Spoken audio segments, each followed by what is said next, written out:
Eu creio que tem algum irmão aqui que o Espírito Santo já falou qual é o livro que nós vamos ler hoje. Qual é a carta? Glória a Deus por essa palavra de conhecimento aí, viu? O pessoal está firme no jejum mesmo. Todo mundo cheio de revelações. Tito, vamos ler o capítulo 2, versículos a partir do 9. Eu vou entrar no 3 e vamos ler até o versículo 2 do capítulo 3, ok? Então, começando de Tito 2, versículo 9. Eu não sei você, mas eu nunca tinha lido Tito dessa forma. Mais alguém aqui? E eu nunca mais vou ler Tito da mesma forma. Impressionante, como a fonte é inesgotável. Como todas as vezes que você mergulha na palavra, o Senhor te surpreende. Que carta é essa? e que série é essa, hein, bispo? Que o Espírito Santo ministrou ao coração do bispo. E todas as mensagens foi ele que, junto com a bispa orando, que pensaram nas meditações. E que profundidade! Estamos aqui remando contra a maré, porque não é o tipo de campanha que está enchendo as igrejas aí fora. Parece mais um seminário de líderes ou de discípulos de Cristo. É exatamente isso que é, né? Antes do carro novo, antes da mansão, antes da roupa nova, antes da bênção, a nossa prioridade é Jesus, conhecer Cristo e prosseguir em conhecer Cristo. Você pode dar um aplauso ao Senhor por isso? Amém. Amém. Amém. Tito 2:9. Exorta os servos a que sejam submissos aos seus senhores em tudo, sendo-lhes agradáveis, não os contradizendo, nem defraudando, antes mostrando perfeita lealdade, para que em tudo sejam ornamento da doutrina de Deus, nosso Salvador. Porque a graça de Deus se manifestou, trazendo salvação a todos os homens, ensinando-nos para que, renunciando à impiedade e às paixões mundanas, vivamos no presente mundo sóbria, justa e piedosamente, aguardando a bem-aventurada esperança e o aparecimento da glória do nosso grande Deus e Salvador Cristo Jesus, que se deu a si mesmo por nós, para nos remir de toda iniquidade e purificar para si um povo todo seu, zeloso de boas obras. Fale estas coisas, exorta, repreende com toda autoridade, ninguém te despreze. Agora vamos começar o capítulo 3 até o versículo 2. Adverte-lhes que estejam sujeitos aos seus governantes e autoridades, que sejam obedientes e estejam preparados para toda boa obra. Que a ninguém infamem, nem sejam contenciosos, mas moderados, mostrando toda mansidão para com todos os homens. Feche seus olhos, deixa eu orar por você. Senhor, nós te damos graças pela tua palavra. Ela é lâmpada para os nossos pés, ela ilumina o nosso caminho. Que nessa noite a tua palavra confronte o nosso pecado, confronte a nossa superficialidade, que nós demos um passo novo em direção ao caráter de Cristo nas nossas vidas, e que esse jejum seja um divisor de águas na vida dessa congregação em direção a Cristo Jesus. Assim oramos e te agradecemos. Amém. Quem pode dizer amém bem forte? Amém. Um pouquinho só de microfonia aqui, está atrapalhando um pouquinho. Esse texto, esse trecho da carta de Paulo a Tito é impressionante, e eu gosto de imaginar que Paulo estava falando para um grande discípulo, um discípulo amado, assim como Timóteo, que era um rapaz novo, um jovem. Eu gosto de imaginar Tito também, porque Paulo dá a entender isso, que também era um rapaz jovem, um rapaz moço, um rapaz em termos de idade inexperiente, mas um grande homem de Deus. Quantos jovens nós temos aqui nessa noite? Quantos jovens? Quantos daqui a uma semana vão estar conosco no Piromaníacos 2017? Daqui a uma semana Exatamente nesse mesmo horário, você vai estar embarcando no ônibus para a maior aventura da sua vida. Retiro que vai mudar a sua história para sempre. Amém? E eu gosto de imaginar esse cara jovem, esse jovem pastor que estava liderando a igreja em Creta, recebendo essa carta e adquirindo essa feijoada, né? Essa rabada gospel, esse caldo de sururu, meu irmão, essa carta que em poucos versículos você parece que leu toda a verdade da Bíblia, né? Muito conteúdo, é muita massa, e é tão bom que nós estamos fazendo jejum de comida, e você chega aqui de noite e come esse mocotó espiritual, e sai daqui completamente cheio para sua casa, amém? Amém? Você não vai nem jantar hoje de noite, meu irmão, em nome de Jesus, e sua esposa agradece.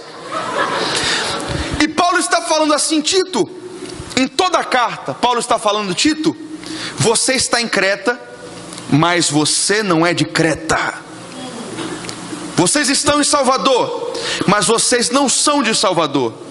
Lembre sempre que você é cidadão do céu. Você não é soteropolitano, você não é brasileiro, você é cidadão dos céus. E Paulo está dizendo, Tito, tendo essa verdade muito consciente em seu coração, eu quero que você, junto com a igreja de Cristo, viva em Creta, sabendo que não são de Creta, sabendo que são cidadãos do céu, e a sua vida tem que demonstrar a realidade do céu na terra. Na terra. É isso que Paulo está dizendo. Começa a assumir essa carapuça de cidadão do céu, porque vocês não são cretenses. Vocês estão no mundo, mas vocês não têm que se comportar como cidadãos do mundo, porque a nossa pátria está nos céus. Quantos moradores do céu nós temos aqui nessa noite? Fala sério. Quantos filhos de Deus nós temos aqui? A sua pátria não é essa. Nós somos forasteiros, caminhando por um curto período aqui, mas a realidade que as minhas atitudes, que a minha vida tem que demonstrar, é a realidade dos céus, é a realidade dos adoradores, é a realidade que acontece na atmosfera celestial. E em toda a carta você vê Paulo dizendo, Tito, exorta o pessoal, e ele começa a falar exemplos práticos de como se portar dessa maneira. E nós vimos na quarta-feira algumas recomendações para os homens. Nós vimos ontem algumas recomendações para as mulheres, e hoje ele começa a falar sobre um assunto que vai muito mais, que tem muito mais a ver com a sua vida profissional, com a sua vida como um civil, como um cidadão brasileiro, como um cidadão que faz parte de uma sociedade, como alguém que está inserido no contexto de uma cultura, de um povo que está sujeito a regras, que está sujeito a hierarquia, que está sujeito a um contexto governamental. E nós vamos tentar extrair alguma coisa de Deus para nossas vidas e contextualizar com o período que nós estamos vivendo. E a primeira coisa que eu vejo nesse texto e que eu queria meditar com você, a partir do versículo 9 e entrando no versículo 10 que nós lemos do capítulo 2 é: adore a Deus com o seu trabalho, adore a Deus com a sua profissão, adore a Deus com aquilo que Deus te deu para fazer. Passou o tempo em que nós olhávamos para a obra de Deus somente na vida dos homens que estão em cima do púlpito. Eu vou fazer a obra de Deus. O que é fazer a obra de Deus? Não vai fazer a obra de Deus, óbvio. É o que o pastor Rafael está fazendo agora ali em cima. Ele está pregando no púlpito. Ele é um pastor, está fazendo a obra de Deus. Quer dizer, quando você for na segunda-feira para o seu trabalho, você não faz a obra? Se você é um corretor, se você é um empresário, se você é um nutricionista, se você é um administrador, você não faz obra de Deus. Só quem faz obra de Deus são os pastores, são missionários, são profetas, são mestres. Eu sou advogado, eu não faço a obra. Você faz a obra sim. Você pode fazer durante a sua profissão missões.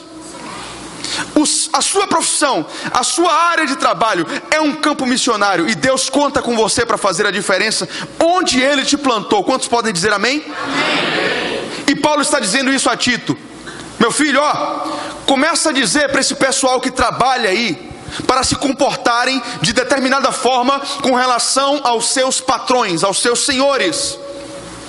E eu quero primeiro pensar com você o seguinte: você já parou para pensar que o povo de Creta, muitos dos irmãos que estavam na igreja eram escravos? Quando Paulo escreveu essas recomendações para Tito, muitos dos irmãos que leram essa carta eram escravos, eles eram escravizados, eles tinham patrões que eram proprietários da vida deles. Isso é muito forte, porque você não vai encontrar em nenhum texto a Bíblia denunciando a escravidão. Eu quero ver você achar um versículo que diga assim: não escravizeis uns aos outros. No Velho Testamento, no Novo Testamento, você nunca vai ver a Bíblia denunciando de forma clara a escravidão.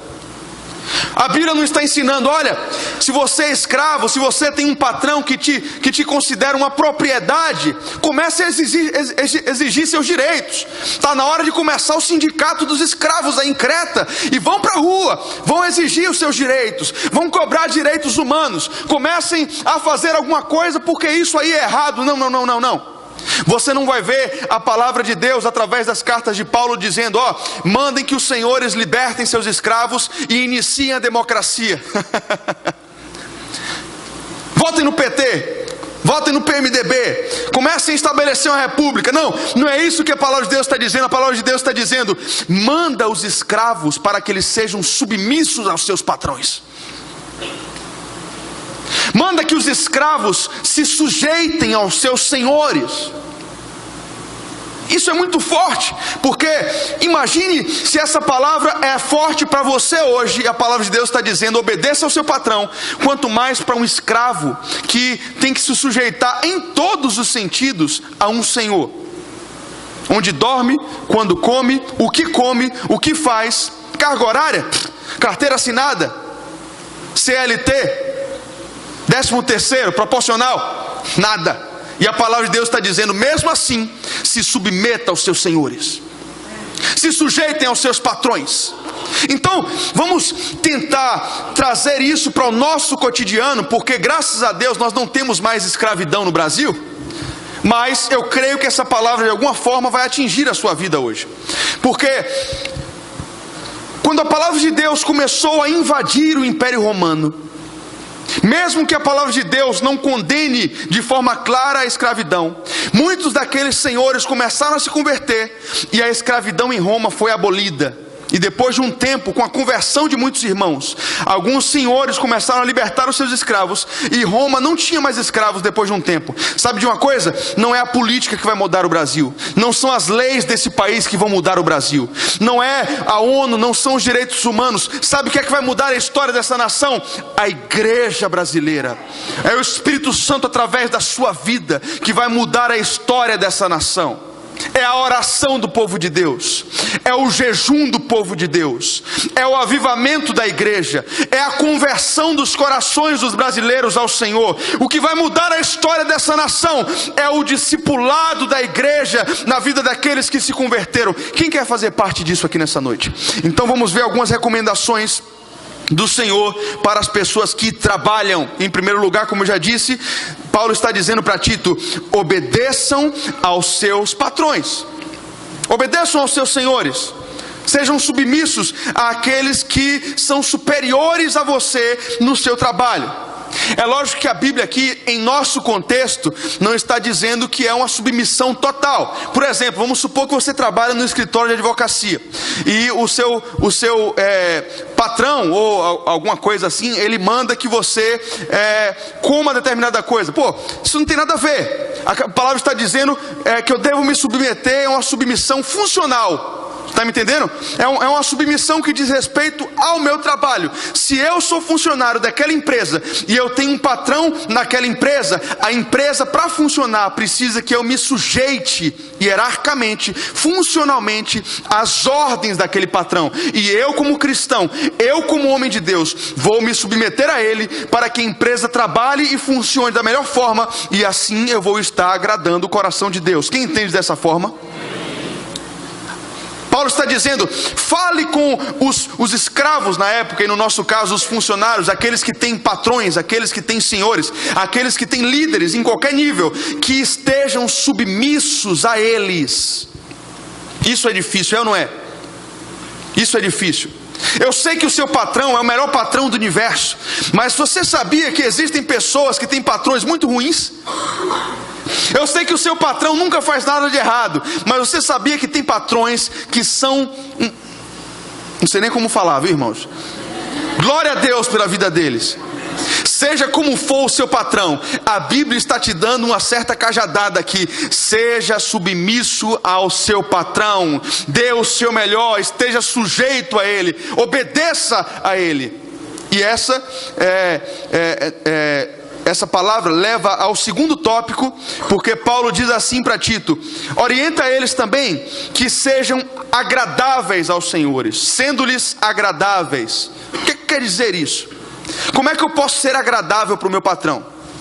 Ou se você é um servidor público, seu patrão é o povo, né? Então, como é que eu posso ser agradável às pessoas que eu estou servindo? Alguns aqui são autônomos, alguns aqui são empreendedores, mas em certo nível, você trabalha para alguém. Como é que eu posso ser agradável para essa pessoa? Se eu sou um funcionário e sou um cristão, como é que eu posso ser um cidadão do céu? Como é que eu posso expressar o reino de Deus no meu trabalho, sendo agradável ao meu Senhor? Será que Paulo está dizendo assim, manda os servos que façam os patrões rirem o dia todo? Você tem que fazer seu patrão rir. Será que é isso que Paulo está dizendo? Com certeza não, não é? Fique fazendo piada para o seu patrão, seja agradável para ele. Fique fazendo piada o dia todo. Não. Paulo não está dizendo para nós ficarmos fazendo piada para os nossos senhores, para os nossos patrões. Ele está dizendo, dê o seu melhor. Dê o seu melhor na empresa, nos negócios. Dê o melhor na sua função, na sua profissão. E dessa forma os homens vão ver que você está dando o seu melhor, vão ficar satisfeitos com o seu trabalho e vão glorificar ao Pai que está nos céus. Paulo está dizendo, seja agradável, agrade o coração dos seus senhores, dos seus patrões, dos seus clientes, fazendo o seu trabalho da melhor forma, e eles vão olhar isso e vão glorificar a Jesus, porque eles sabem que você é um cristão. Diga assim comigo, Senhor, usa a minha vida profissional como um exemplo vivo de que o Senhor é rei e soberano, e que o Senhor não mudou, e que o Senhor é Deus nessa terra. Você está entendendo esse padrão? Se você é cidadão do céu, você vai dar o seu melhor e você vai querer agradar o seu patrão, não porque você quer agradar o seu patrão, mas porque você quer agradar a Deus. E sendo agradável ao seu patrão, o seu patrão vai olhar para a sua vida, para o seu exemplo, e vai dizer, caramba, eu quero ser como esse cara. Porque a despeito de um salário tão baixo, a despeito de condições de trabalho que não são o ideal, ele sempre dá o melhor, e eu quero aprender a ser como ele, amém? Eu quero ser dessa forma. Em terceiro lugar, Paulo está dizendo para Tito, orienta aos funcionários, aos servos, às pessoas que trabalham para alguém, que não contradigam os seus chefes, não os contradizendo. Está no final do versículo 9. Como é que eu posso trabalhar sem contradizer o meu patrão? Qual é a orientação que Paulo está dando a Tito aqui? Paulo está dizendo para Tito o seguinte: orienta aos servos, aos funcionários, que evitem ser questionadores, que evitem bater de frente. Já conheceu gente no trabalho que é assim? Eu não aceito não, discordo, viu? O senhor vai me dar licença, mas eu discordo completamente. Paulo está dizendo, Tito, orienta esses camaradas a não censurarem os seus patrões em público. Trazendo para o nosso contexto, não é que você não pode opinar, não é que você não pode assessorar o seu patrão ou a pessoa que está acima de você. O que Paulo está dizendo é, não batam de frente, não sejam desagradáveis, não vão de encontro às ordens, às regras, às normas que os seus patrões estabelecerem. Não é esse o padrão do céu. O padrão do céu é que você assessore da melhor forma, mas que você seja um apoio, seja um braço direito, seja uma coluna para o seu patrão ou para a pessoa para quem você trabalha. Estão me entendendo? Acho que ficou claro isso aí. Amém. Não os contradizendo. Vamos para o versículo 10. O que mais que a palavra de Deus está falando? Não os defraudando. Não defraude o seu chefe. Não defraude a pessoa para quem você trabalha, o cliente que te contratou, a pessoa que está pagando o seu salário. Não o defraude. O que quer dizer não defraude? Em outras palavras não roube. A versão King James, aliás, fala exatamente assim, ela é bem mais direta. Não roube o seu patrão, não roube o seu cliente. Por que Paulo está falando isso para nós? Poxa, Rafa, você está falando isso aí, mas eu não sou ladrão, pô. Eu não sou ladrão, mas você vai admitir para mim que em determinado nível, nós brasileiros temos o costume, todos nós temos o costume de ser um pouco corruptos em alguma área da nossa profissão. Graças a Deus que Cristo Jesus já nos limpou desse velho homem, mas a cultura do nosso povo em si nos ensina isso. Rouba um pouquinho ali, rouba um pouquinho acolá. É um copo de água que no seu trabalho você leva para casa sem pedir. Vou aproveitar e até defraudar um gole de água aqui É uma caneta que você leva para casa sem pedir autorização. É um imposto que você suborna. É um guarda de trânsito que você... É um imposto que você... Como é que chama quando a pessoa não paga impostos? Sonega. É um guarda de trânsito que você suborna. É ou não é? Todos nós brasileiros aprendemos com uma cultura corrupta, mas Deus está mudando a história da nossa terra através do povo de Deus. E nós somos participantes disso. A palavra está dizendo: não defraudem os seus patrões, não defraude os seus clientes, não tente usar jeitinhos para ganhar um pouco mais, não tente usar máscaras ou joguinhos para lucrar um pouco mais com aqueles que compram na sua empresa. Não joguem com esse mercado para tentar subir em cima de alguém e ter sucesso, deixando outros para trás. Não pisem nos outros para obterem sucesso. Não é assim que vocês vão alcançar sucesso. Vocês vão alcançar sucesso através da bênção de Deus, mas não defraudem os seus patrões. Você que é funcionário, não roube o seu patrão nas pequenas coisas. Quer ver um outro exemplo de como você pode estar defraudando os seus patrões? Quando você trabalha muito bem, quando ele está presente, mas quando ele sai, você bota a perna em cima da mesinha. Graças a Deus que aquela peste foi embora. Agora eu vou poder ficar jogando aqui, vou poder assistir o noticiário, a final da UEFA Champions League. Que ele não volte nunca mais, essa peste, para eu poder voar aqui o dia todo. Vixe, chegou! Rapaz, patrão, várias planilhas. O Senhor vai ver aqui que a minha produção está extremamente boa. Você está roubando, porque o tempo que você está recebendo para trabalhar, você está ganhando sem trabalhar. Então é um tipo de roubo. E que o Senhor nos converta desse erro, em nome de Jesus, nesse jejum. Quantos recebem essa exortação do Espírito Santo? Eu creio que nessa área, todos nós temos algo para mudar, e nós vamos mudar no poder do Espírito Santo. Amém, igreja? O que mais que tem aqui? A palavra de Deus continua dizendo: antes mostrando perfeita lealdade aos seus senhores. Perfeita lealdade. Cristãos são leais. Você tem que mostrar que você é digno de confiança. Confiança. Eu sei que muitos dos irmãos aqui já passaram por essa experiência do patrão virar e dizer assim: olha, eu confio em você, que você não mente, você não rouba. Eu vou botar você em uma posição de destaque, porque eu vejo que você tem algo diferente. Olha só que bênção. Glória a Deus. Dignos de confiança. O patrão pode sair e deixar a carteira em cima da mesa porque confia em você. O patrão pode te designar para uma função de confiança porque sabe que você não vai roubar, que você vai falar a verdade. Quantos aqui não já experimentaram aquela famosa situação em que você está na sala com o patrão e ele diz: atenda e diga que eu não estou. Diga que eu não estou. Em nome de Jesus, eu quero te encorajar a dizer para o meu patrão: o Senhor vai me desculpar, mas eu não posso fazer isso. Bota outra pessoa para atender, mas eu não vou mentir. Experimente ser fiel ao Senhor.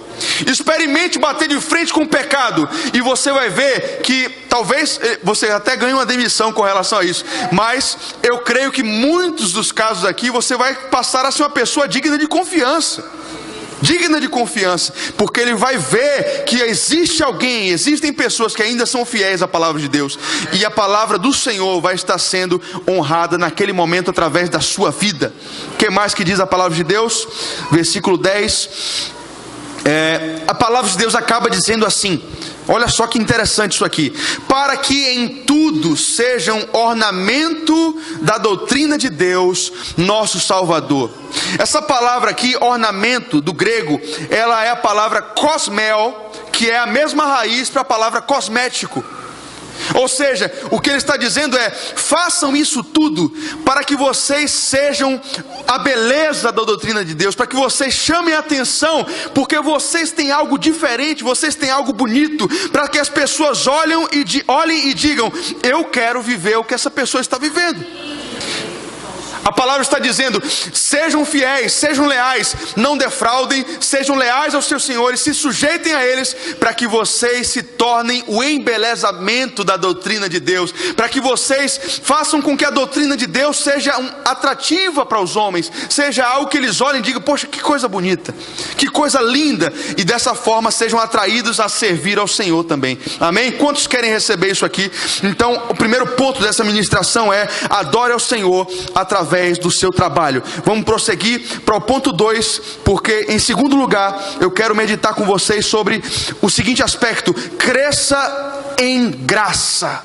Cresça em graça. Essa é a segunda recomendação de Paulo a Tito. Por que Paulo está dizendo isso? Se você ler a partir do versículo 11 até o 15, a carta de Paulo a Tito, em pouquíssimos versículos, em poucas palavras, vai elencar todo o plano de redenção do Senhor. E a palavra de Deus vai falar sobre o seu passado, sobre o seu presente e sobre o seu futuro. Vamos analisar aqui que eu vou te provar o que eu estou falando. A palavra começa dizendo: porque a graça de Deus se manifestou, trazendo salvação aos homens, ensinando-nos para que, renunciando à impiedade e às paixões humanas, vivamos no presente mundo sóbria, justa e piamente, aguardando a bem-aventurada esperança e o aparecimento da glória do nosso Senhor Jesus. Então, em primeiro lugar, Paulo está nesse texto falando sobre o nosso passado, porque a graça de Deus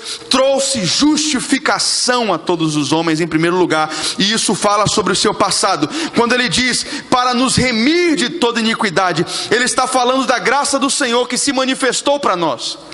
E eu não sei se você já parou para pensar nisso, mas não foi você quem alcançou a graça, mas foi a graça de Deus que alcançou a sua vida, é ou não é? Bill Johnson, ele é o pastor presidente da Bethel Church nos Estados Unidos, e ele falou algo interessante que eu vi essa semana. Ele falou assim: em todas as religiões você vai encontrar homens buscando a Deus, mas somente o Evangelho vai revelar um Deus que busca os homens. Se você for em qualquer religião, você vai ver homens buscando a presença de Deus, mas o Evangelho, ele revela através da graça algo que é escandaloso para nós. Ele revela um Deus que persegue os homens através do seu amor. Não foi você que escolheu Jesus, foi Ele quem te escolheu. Você não estava nem aí para Deus, você nem lembrava da existência de Deus. Nós vivíamos a nossa vida distantes do Pai, mas o amor dele, a graça, nos perseguiu e nos alcançou. Quando ainda não éramos povo, quando estávamos mortos nos nossos delitos e pecados, Jesus Cristo decidiu morrer por nós, sem nós merecermos, independente de obras, independente do nosso merecimento. A graça de Jesus nos alcançou na cruz do Calvário e nos justificou de todo pecado.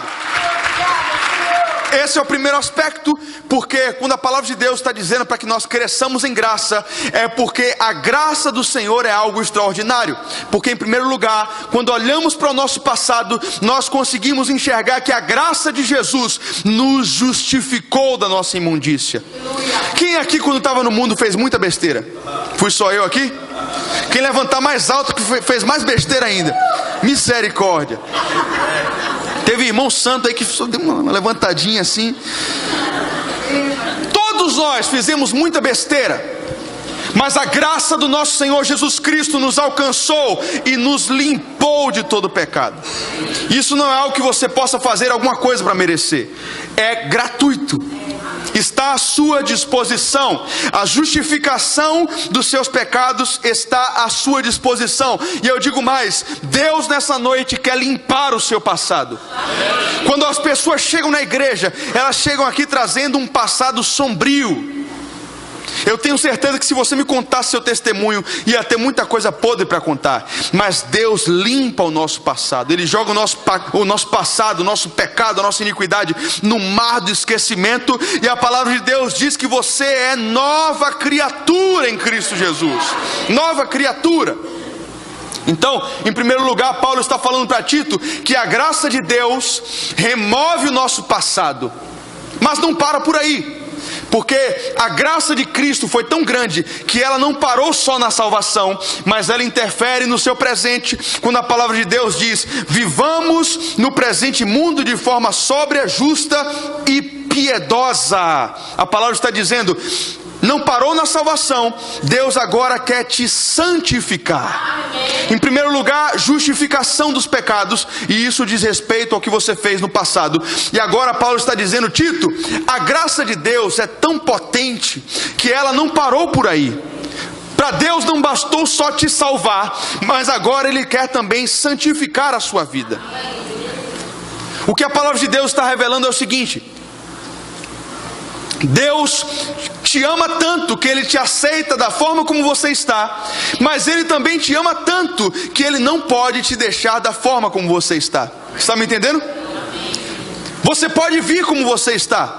Ah, mas eu ainda fumo, não posso me converter agora. Pode, venha fumando, meu irmão. E se você quiser, continue, que eu duvido você estar cheio do Espírito Santo e dar uma tragada. Ah, mas eu ainda tenho que consertar tanta coisa na minha vida antes de ir para a igreja. Venha como você está, mas Deus te ama muito para deixar você como você está. Estão entendendo? É a santificação de Deus.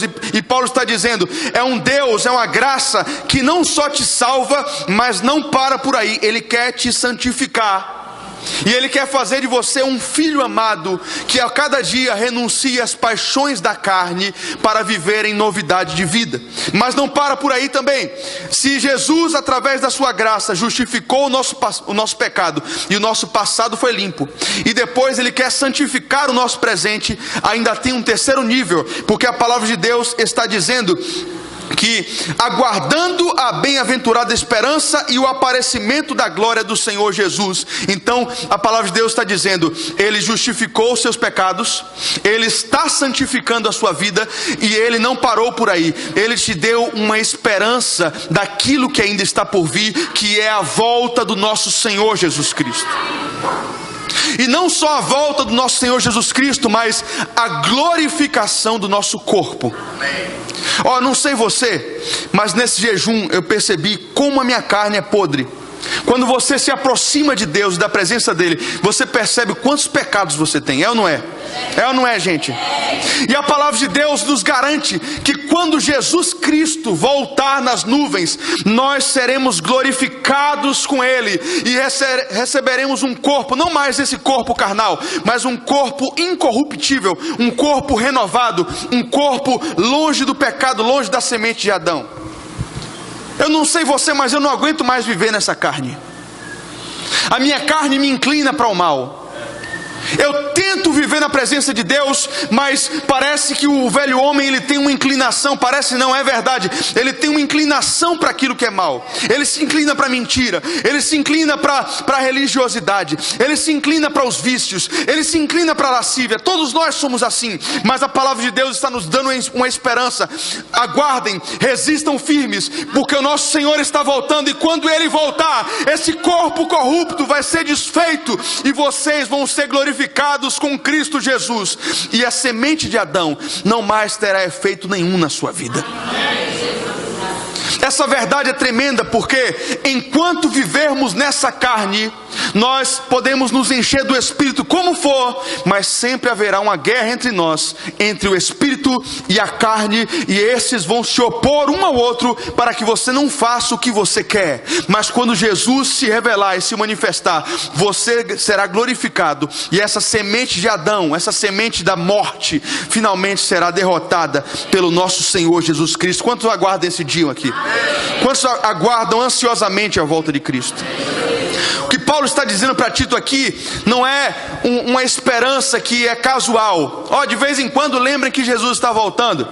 Não é isso que ele está falando, é desejem de forma ardente, de forma diária, de forma contínua, porque Jesus vai voltar, tão certo como o ar que nós respiramos, Jesus está voltando e nós seremos glorificados juntamente com eles. John Piper, quando analisou esse texto, ele disse o seguinte, olha só a conclusão de John Piper com relação a esse trecho da carta de Tito. Ele falou assim: nesse texto existem duas aparições. Em primeiro lugar, a aparição da graça que aconteceu na encarnação do Verbo, e em segundo lugar, a aparição da glória que acontecerá na segunda vinda de Cristo Jesus. Eu não sei você, mas eu vivo em função do dia da volta de Cristo. Eu sei que eu sou como um maratonista que tem uma linha de chegada, e a minha linha de chegada é a volta do meu Senhor. É o dia em que eu prestarei contas das minhas obras, é o dia em que eu encontrarei com o meu Senhor nos ares, e Ele enxugará dos meus olhos toda lágrima. Neste mundo terão aflições. Neste mundo muitas vezes Deus vai permitir que você passe por uma prova, por um deserto. Mas tenham bom ânimo, porque o nosso Senhor venceu o mundo. E essa tribulação é passageira, e ela não pode se comparar com a glória que em nós há de ser revelada quando subirmos aos céus com o nosso Senhor. Você pode dar um aplauso ao Senhor Jesus por isso? Aleluia!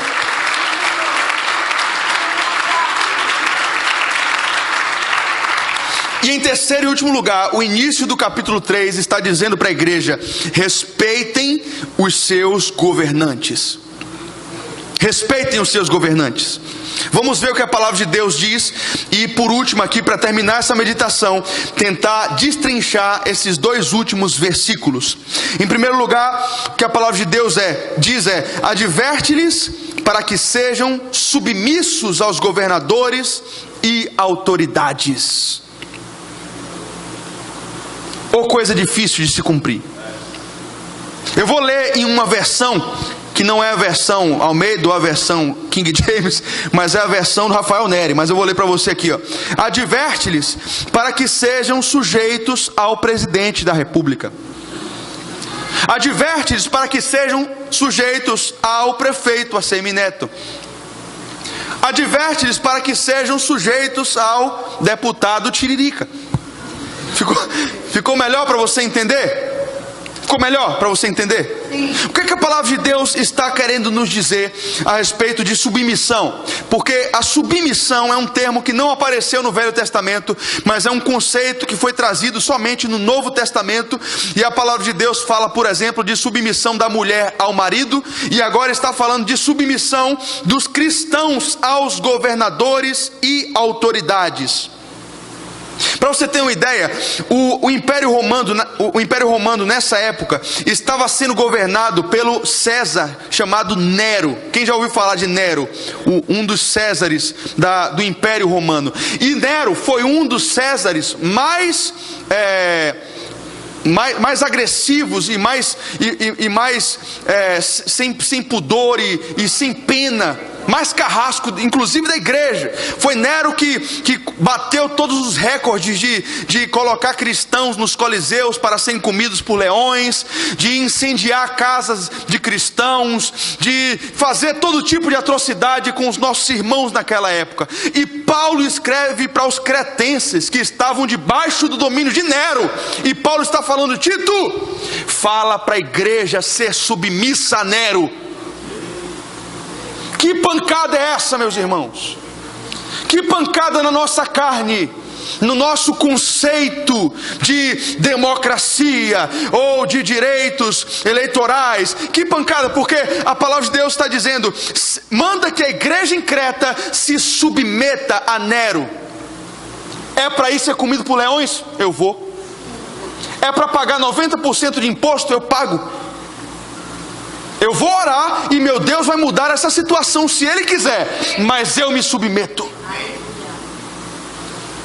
É para pagar tantos por cento de imposto na gasolina? Eu pago. É lei? O meu governante escreveu, mandou, está sancionado, eu vou cumprir. Eu vou orar para o meu Senhor mudar, e se Ele quiser, Ele muda, porque é Ele quem estabelece os reis. Mas se Ele permitiu que o meu governante fizesse isso comigo, eu vou me submeter. Está na hora da gente parar de ficar falando mal dos nossos governantes. Está na hora da igreja sair de uma postura de profanação e de ficar caluniando e difamando e falando mal, usando as mídias sociais para bombardear os governantes e começar a usar mais isso aqui, ó, porque a palavra de Deus diz: orem pelos governantes, orem pelos presidentes, para que vocês vivam em paz de maneira sossegada. A arma que a Bíblia te deu não é falar mal do seu governante, não é desobedecer o seu governante, mas é orar pelo governo do seu país e se submeter a ele. Como é difícil isso! Como é difícil. Romanos 13, versículo 1 fala: toda alma esteja sujeita às autoridades superiores, porque não existe nenhuma autoridade que não venha de Deus, e as que existem foram ordenadas por Deus. Em outras palavras, Paulo está dizendo: Tito, foi Deus quem estabeleceu Nero sobre o Império Romano, foi Deus quem colocou Nero lá, e nós vamos nos submeter a isso sim, porque foi a vontade de Deus quem colocou esse maluco no trono. Como é difícil, hein? Em segundo lugar, a palavra de Deus está dizendo não só que nós sejamos submissos aos nossos governantes, mas ela vai além e diz assim: que sejam obedientes. E aí, o que é a diferença entre ser submisso e ser obediente? Eu vou tentar te explicar, porque eu acho que submissão é muito mais a atitude interior, e a obediência é a expressão que se externaliza através dessa atitude de submissão. Vou tentar te explicar.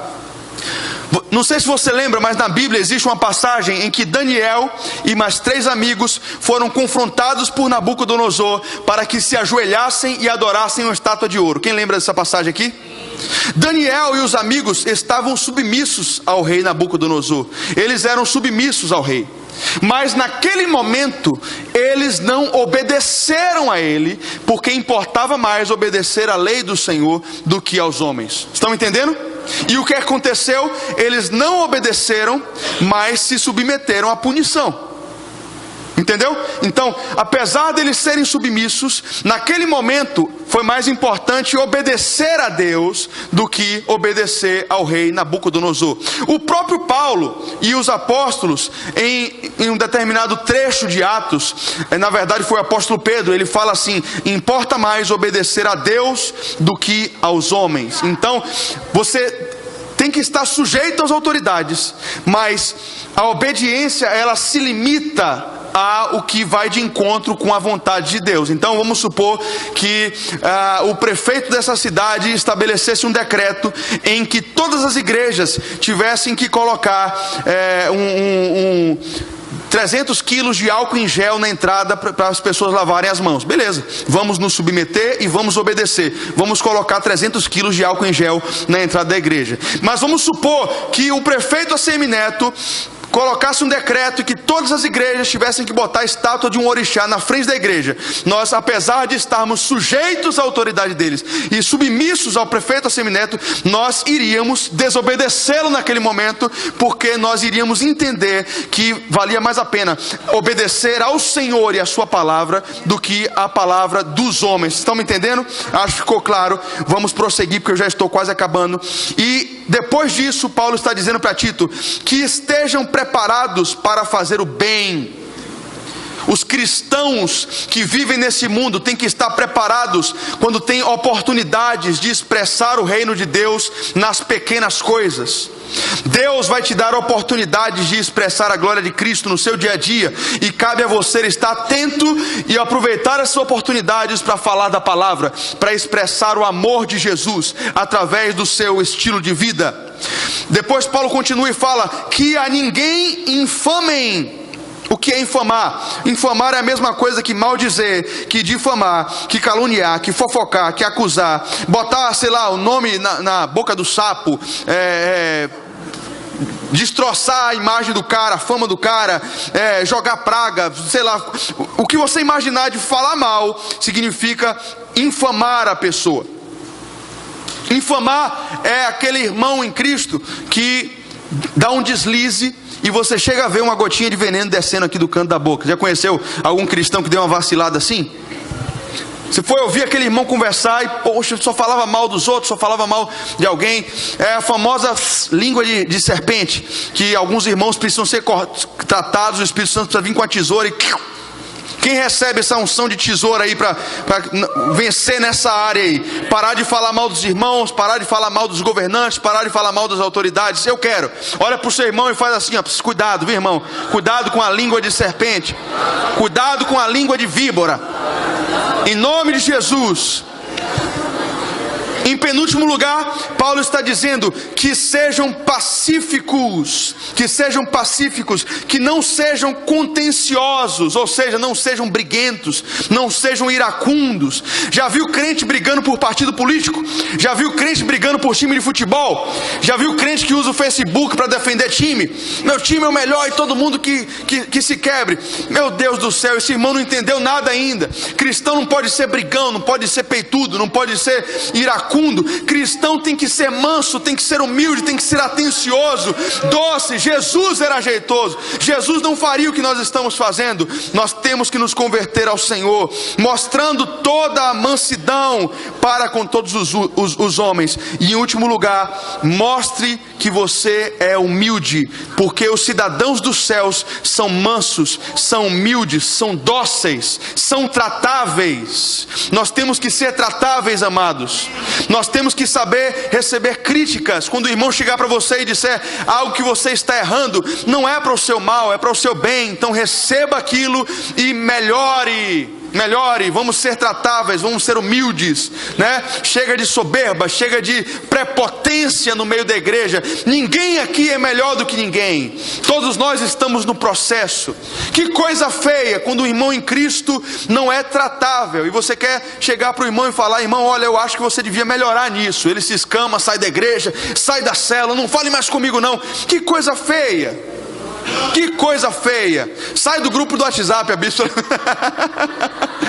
Que coisa feia um irmão que não tem mansidão, que não tem humildade, que não se permite ser tratado pelo corpo. Todos nós temos que aprender a melhorar nessa área. Amém, amados? Eu queria que você agora ficasse de pé. Eu queria orar com vocês para terminar essa mensagem, essa meditação.